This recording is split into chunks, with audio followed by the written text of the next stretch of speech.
Good evening, everybody, and welcome to the 75th episode of The Guys Who Stare at Stats. I'm Cade Kennedy, joined by Connor Gray and Andrew Santangelo. We have a lot to get to today. College football is officially here today. Technically, if you follow NAIA, we do have games today. Also, we have some NBA news to get to, some trades, some injuries, and a whole lot more, so stay tuned. If you like what you see, be sure to subscribe to the channel, like the video, comment below, comment what your predictions are for some of these college football Week 0 games. And now, on to the show.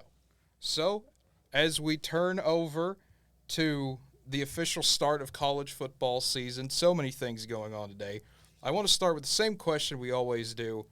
How are you two doing today, Connor and Andrew? Doing pretty good. I'm doing very well. Busy, but very well, and excited to kind of continue to plug through this end of August and into September. I'm just happy college football's back.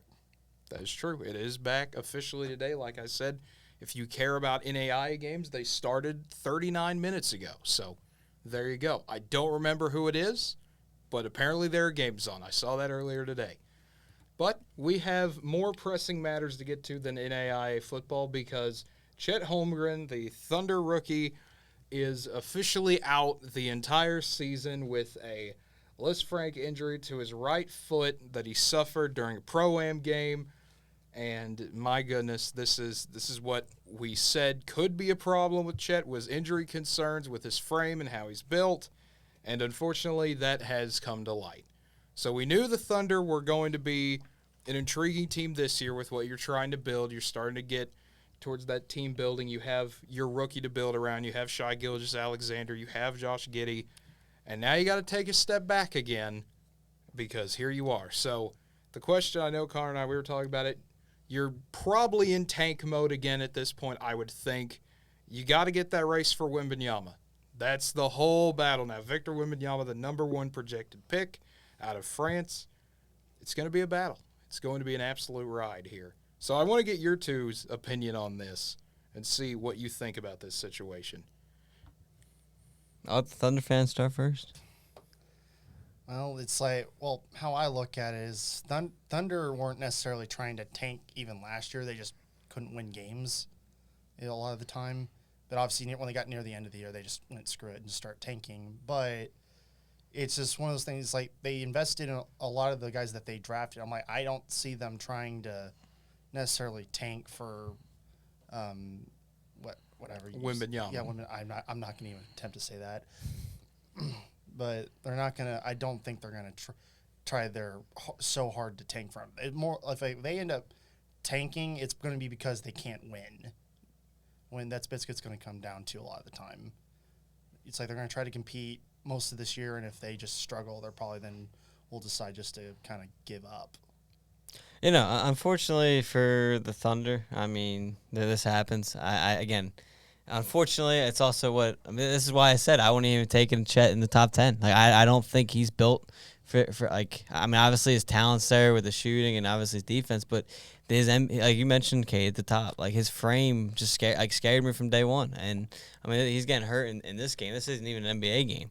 And he's out there again. This injury, unfortunately. So this is what scared me, and that's why I would have avoided that, especially at number 2. But here's the thing: I think the Thunder had a very good offseason and pretty much aced that draft. So I don't think they're going to be bad enough to be a top, like, the worst team in the draft. I mean, we can make all the jokes about tanking, but no, I think in terms of the Thunder's future of the season. We saw them battle a little bit last year, and some of those guys got another year under their belt, and I think this team's better than the worst team in the league. So I'd still see them probably around top 5, but it's gonna be tough for them to get that first pick. But no, it's a shame. It's a shame to see. I said it when I said I hope he proves me wrong. I mean, hopefully, again, it's only 1 year, obviously, in his rookie season, but no, hopefully he can come back completely healthy, and again, hopefully he gets out there and proves me wrong. But unfortunately, this is why I would have been hesitant to get him. Yeah, and then Sam Presti, general manager for the Thunder, saying, certainly we're disappointed for Chet, especially given the excitement he had about getting on the floor with his teammates this season. He then went on to say later, something positive will come from this. So still optimism at an all-time high, you could say, in Oklahoma City with what they're putting together here. Yeah, I heard those same words, though, when Ben Simmons was out for season with a foot injury his first year. And that's something I wanted to talk about. There were 3 notable players I saw on this list now that someone said of top 3 picks that have gotten injured. Joel Embiid, Ben Simmons, and now Chet Holmgren. So, I mean, that's a pretty wide spectrum of players, but they all fall in that 6'11" or taller category. Hopefully it turns out better, like on the Embiid side of things for the Thunder than the Simmons That's side. basically what we're all going to be hoping for, is that he ends up having more like ends up being like Embiid, where he actually is really good, not Ben Simmons, who can only do so little and then is overrated and gets paid too much money. No, absolutely. Absolutely. But we have some more lighthearted, interesting news, I guess is the best way to put it, because Patrick Beverley is now a member of the Los Angeles Lakers. He was traded there from the Jazz. The Lakers sent Talen Horton-Tucker and Stanley Johnson to the Jazz. I just find this funny for 2 reasons. Number one, we have Beverley and Westbrook on the same team. That is going to be absolutely must-watch TV or must-follow Twitter, whatever you want to say. There's going to be so many weird locker room drama potential scenarios there with those two who do not like each other, at least as far as I know. And the other thing is, do we remember 2 off seasons ago, even last off season, where Talen Horton-Tucker was this amazing centerpiece for nearly every Lakers trade potentially? Like every trade involved him, and congratulations, you finally moved him to get Patrick Beverley. But yeah, I love this deal, though. I know, honestly, for the Lakers. Yeah, 2 younger guys that weren't going to make it with this team, I mean, at this point, and you had to do something with them. And you went out, got a veteran guard. Obviously, I understand Beverley and Westbrook could butt heads, and it could turn ugly. But here's the thing. I still wouldn't be surprised if Westbrook's moved at some point through the season. I just think it's not working there, and obviously they'll probably give it to the start of the season, see how the season goes, and then try to move him. But the Lakers, we talked about in the last show when we were messing around with the Mitchell trade and everything, where's the best fit for him? Lakers needed a veteran guard. I mean, they're short on the guard depth. We talked about it then, and here you get a veteran guard who's going to go out, give his all. And honestly, if Westbrook struggles, Beverly's not a bad replacement for Westbrook there in that case. He'll be able to shoot a little better. He'll be able to play better defense. Obviously, the handles won't be there as much, but I mean, at this point, if Westbrook struggles as bad as he did last year, you can make the case, which is crazy to say because I used to love Westbrook when he was with the Thunder. I always thought he was one of the best guards in the league, but all of a sudden, you could make the case where Beverly might be just as good as him if he comes out and does the same type of year as last year. So, again, while the fit is going to be funny, and we'll see if they both try to squeeze him, or see if they try to squeeze him in the starting lineup, it didn't seem like they were going to get Dennis Schroeder back. I mean, there's rumors they're trying, but to me, this means they're going to move on from him. But no, great pickup there for the Lakers. And, again, I don't really think you lose a whole lot from where the Lakers stand. I mean, let's face it, LeBron's, much as it's going to stink to see him leave the league, he's on the back end of his career, obviously. So they needed to make a win-now move trade, and Patrick Beverley gives you a better chance to win the NBA Finals than Stanley Johnson and Horton Tucker do. And then moving on to our final piece of news today before we get into main focus of the show, we have more brawls at joint practices. I don't know why this is a thing this year, more often than I can remember, but we have another one with the Rams and the Bengals, a practice rematch, I guess, of the Super Bowl. And Aaron Donald decided to, as you can see in the picture here, he was dual-wielding Bengals helmets trying to clobber people. He was pulling a Myles Garrett, I guess you could say. Just absolutely chaotic from what I heard. Interesting. I don't know why this keeps happening. Why do we keep having brawls in joint practices? I've never heard of this happening as much as it has this season. Well, it usually just stems from little tiny things that happen through the practice, and it just kind of just builds up. It just because in high school, which usually doesn't happen, when we had a camp in Cleveland, and Cleveland, Oklahoma to be specific, we got in a brawl with them, the Tigers. And mainly because that team kept brawled with like 4 other teams that were there. So it's just little dumb things that happen that cause fights to break out.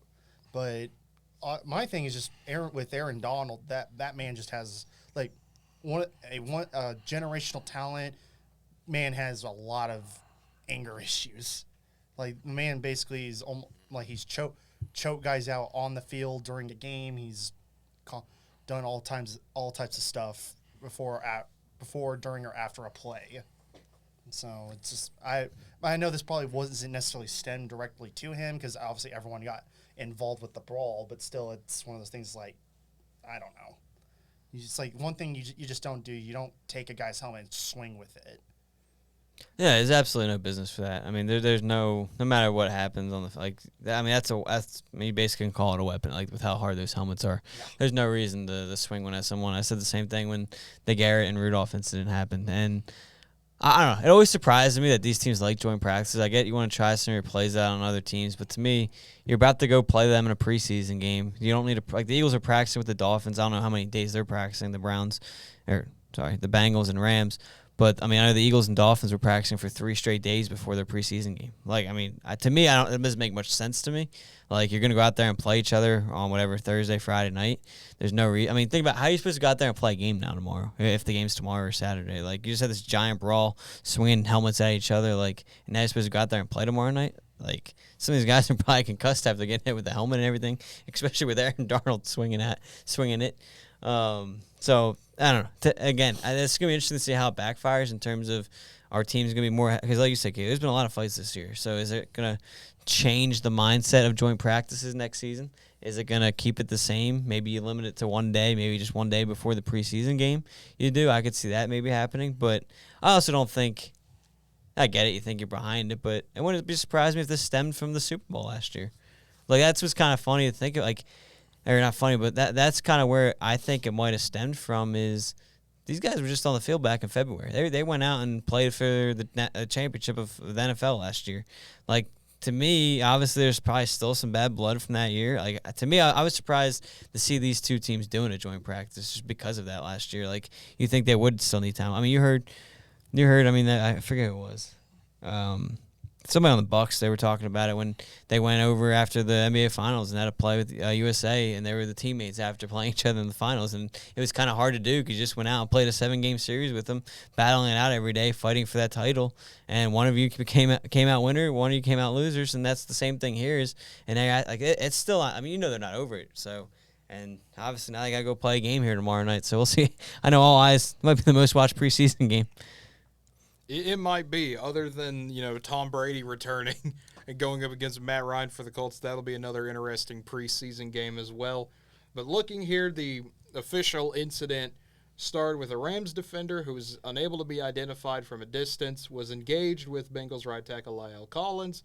The defender had Collins wrapped up from behind, arms around his chest, seconds after Joe Mixon was a few yards downfield for Cincinnati. Collins took exception, swung punches once he was free. This sparked a massive fracas that drew several whistles and flags from the officiating crew. What a surprise. And then multiple helmets were removed with a Cincinnati Enquirer photo, a photographer showing the picture we saw earlier with Aaron Donald wielding 2 Bengals helmets, one in each hand, and then a video appeared on Twitter with Aaron Donald swinging helmets at people. And, of course, what a shocker, the Rams and Donald declined to comment. Yeah, so let me ask you guys this. What's your suspension for him? I mean, he's getting suspended. He's swinging helmets at people.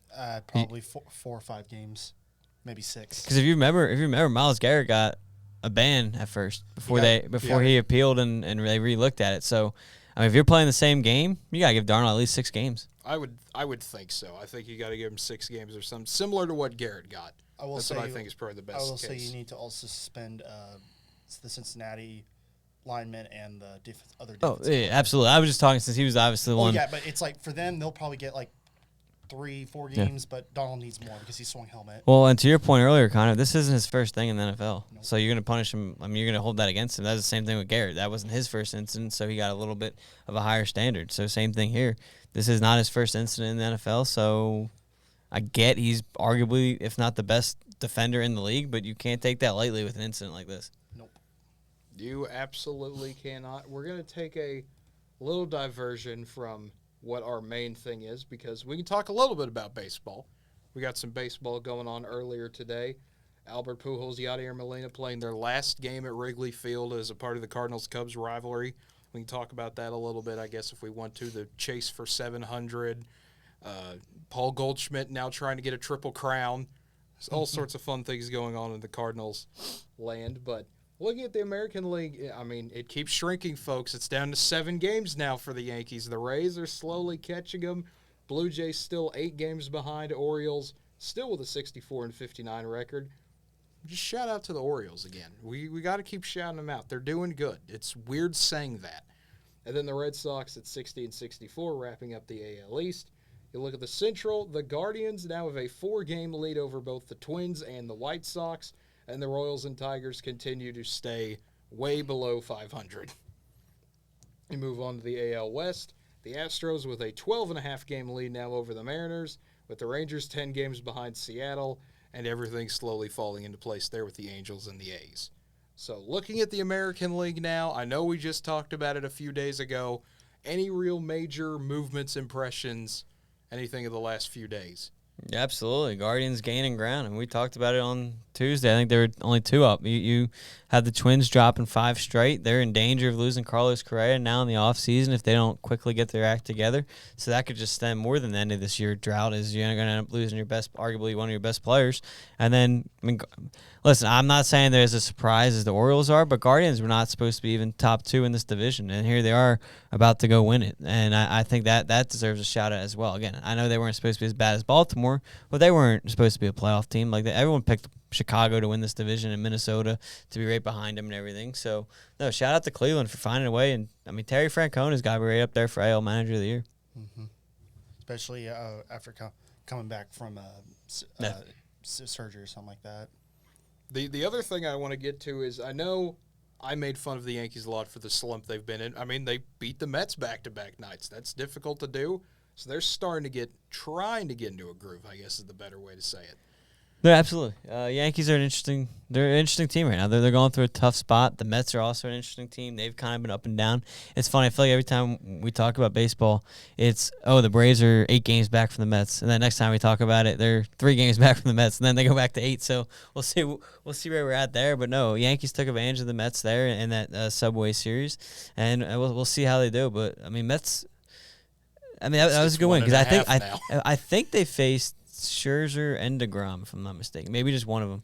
But I think they faced some of the top-tier Mets pitching. So for them to go out and get 2 wins against them was a pretty good spot there for the Yankees. Yep. And then looking at the NL East, there's that gap. 1.5 games now separate the Mets and the Braves. Braves are 8 of their last 10, and the Mets are only 4 of their last 10. So there's where your ground is being gained.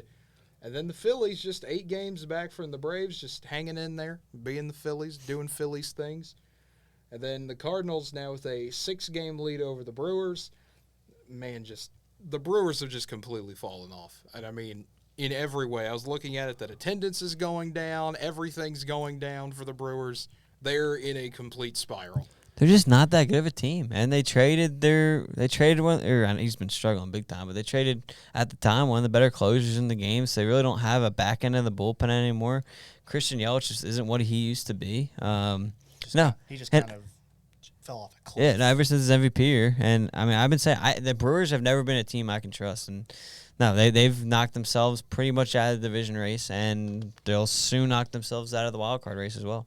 I mean, that's why for years when they probably should have gotten over the hump in particular postseason series, they just let it go and drop games that they shouldn't have dropped. Yeah, and no, I mean, Milwaukee was, for some people, a World Series favorite, at least to get to the game or series, and here they are not even going to make the playoffs. I mean, they have some good pitching at the top and Corbin Burns, but that's pretty much it.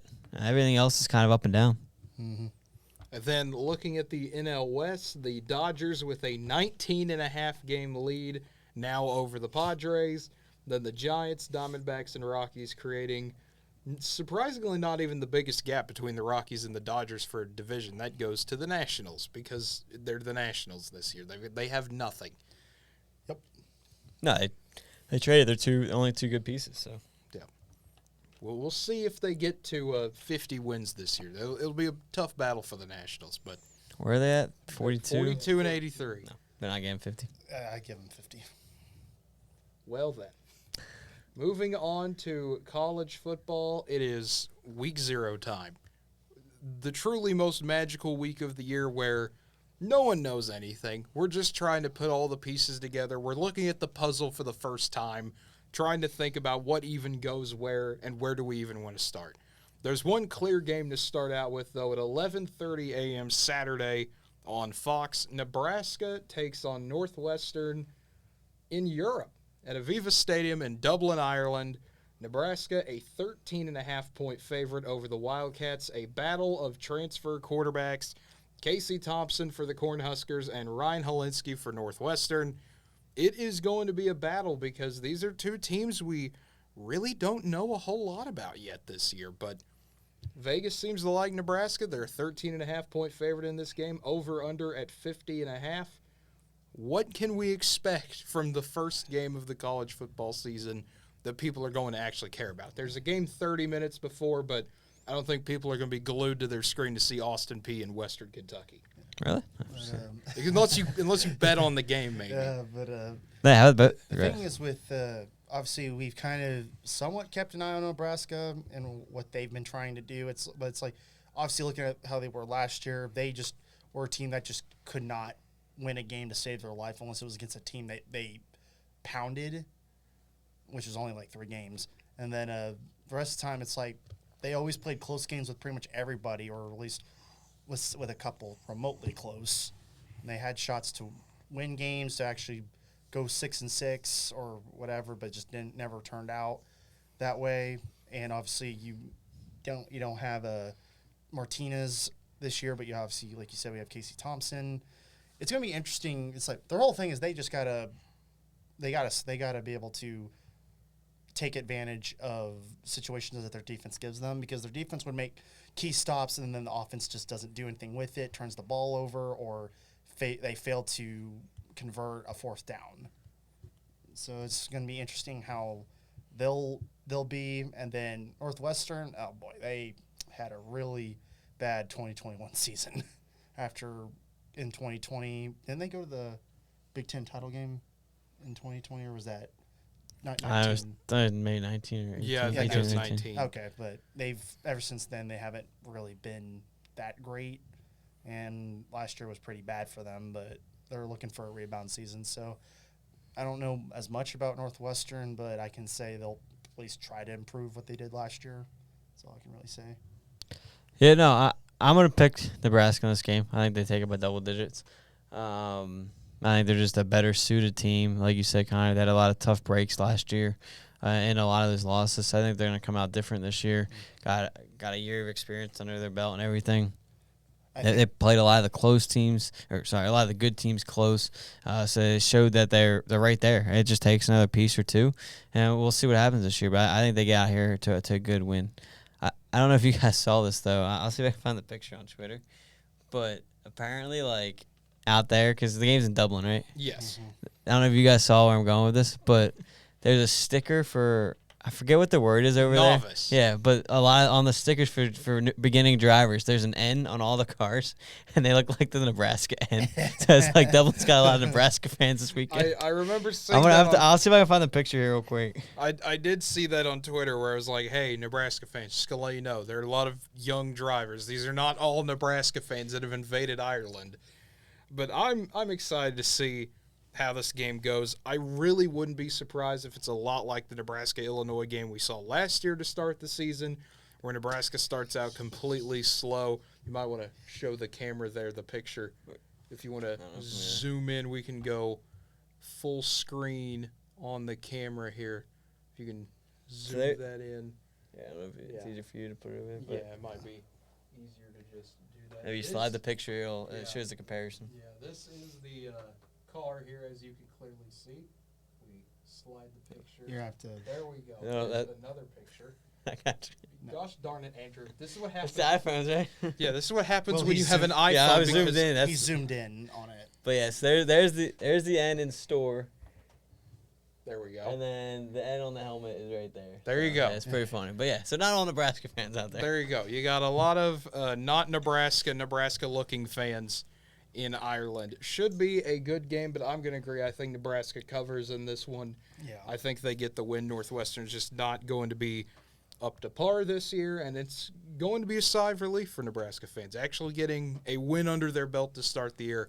Because, man, if they lose this game, I don't know what's going to happen to them. Are we thinking more high scoring or low scoring? I mean, I see the over-under at 50, but I think it'll be lower than that, to be honest. I think it's around like a 27-10 type game. That's what I was kind of thinking. I wouldn't be surprised if we wind up with one of those, 24-14, 24-17 type of games there if we don't cover. But for Nebraska, wins a win. Anything for them is a positive after what they had last year. That's for sure. But we're going to get into a few quick pick games here because I don't think we have a whole lot to say about some of these games. Wyoming and Illinois, the first one. DeVito officially going to be the quarterback to transfer from Syracuse, the starting quarterback for the Fighting Illini. They are an 11.5-point favorite over Wyoming, over-under of 44. So I guess the main thing here, over-under, which one are you going to take and who are you taking in this one? We going Vegas-wise. Taking Illinois, I'll probably take the under on it. That's good. That's a good number, 44. To be honest, that's tough. That's like right where I'd expect. I'll lean to the under, but I think Wyoming covers. In terms of the 11.5, I think that's a high spread.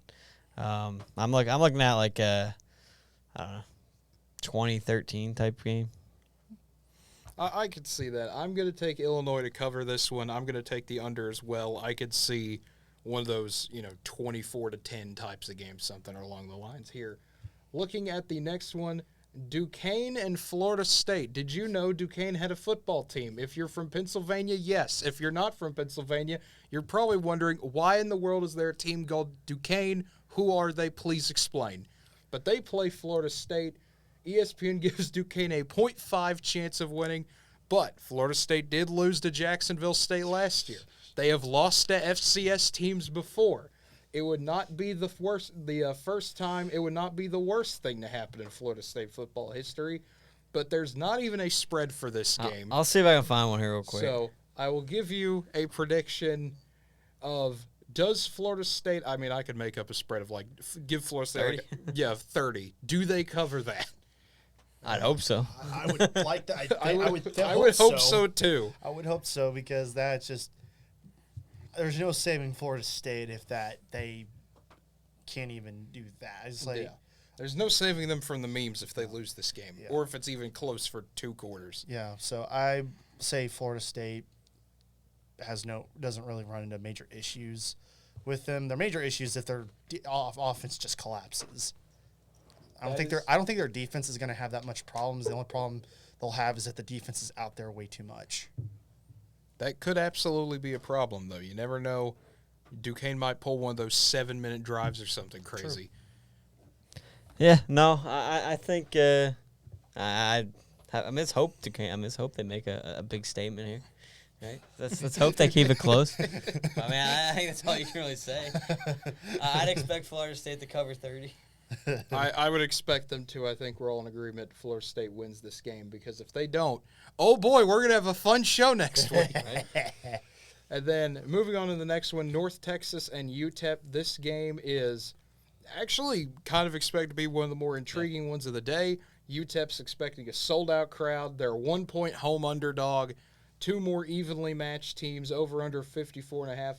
Can UTEP get the win at home to start the season off 1-0? Or does North Texas take it? Keep in mind, last year when they played in Denton, North Texas won 20-17. Yeah, I'm going to take UTEP. I think they take this game at home. Like you said, big crowd going to be there Saturday night. I think it's going to be a fun atmosphere. A good game to start the season here. I mean, good test for both teams. I like UTEP. I think the 54 is a little bit high, though. I'm gonna take the under, but UTEP takes the win. Yeah, I think I'm gonna take UTEP, and I think I'd probably take the under just a little bit, but I think it's gonna be a close game. I think so too. I think we're all in agreement. Take the under. Take UTEP. That's what we're rolling with. Next one here. Interesting if you know the storyline. If you don't, I'm going to tell it to you. Jerry Kill is back as an official head coach. He was the interim coach for TCU last year for the last 4 games of the season. He is now the head coach at New Mexico State, trying to build that program.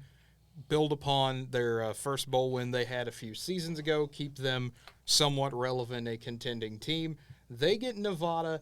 This is the first time New Mexico State's been on ESPN in a long time. That's a ESPN2 game, 9 o'clock our time, Central Time. It'll be 8 o'clock Mountain Time in Las Cruces.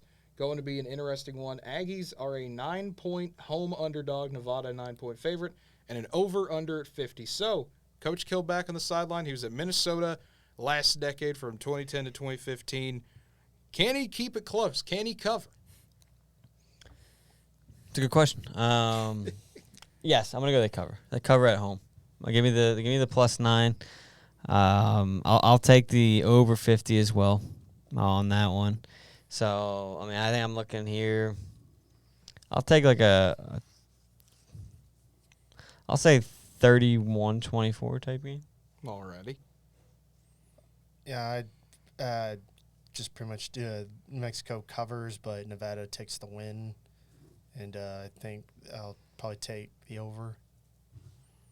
I'm going to take the under in this one. I am not really sold on either of these two teams. I think Nevada covers the spread. I think they get one of those, maybe 31-13 type wins or something like that.